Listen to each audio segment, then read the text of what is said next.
бизге аябай көп элдер кайрылтат. Шаардын кээ бир өзүн пиар кылган жетекчилери, орун басарлары Бишкек шаардыкы. Мисалы Батимуну бузду. Не үчүн мына биздин ак үйдүн аркасында турган здание турат, баарыңар ушул жерден өтөсүңөр. Өтөбүз бардыгыбыз. Бузбайбы мыйзамсыз болсо? Мыйзам баарына бирдей болгондон кийин адилеттүү караш керек. Бирөөнүн камогун буздубу? Бирөөнүн башка бирөө мыйзамсыз болсо анда бузуш керек.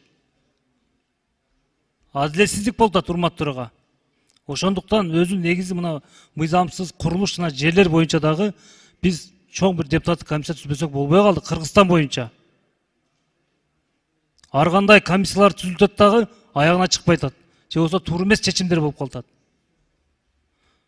Мен айтат элем ушул, эгерде ушулга точка коюлбай турган болсо, депутаттык комиссия, биз чоң кылып комиссия түзүп туруп, Кыргызстан боюнча карап чыгышыбыз керек 3 айдын ичинде. Себеби бизге келген арыздар көбөйүп кетти, урматтуу төрага. Бул боюнча сиздин өзүңүздөгү маалыматыңыз бар, сизге дагы кайрылгандар көп. Адилеттүү карасын. Бир күнүмдүк жашоосун өткөрүп жаткан бир байкуштун камогун бузуп, өзүн пиар кылып жүрүшөт. Бузбайбы анда адилет болсо, бардыгын тегиз. Тегиз карабайбы? Байлардыкы бузулбай атат, жөнөкөй элдики бузулуп атат. Рахмат.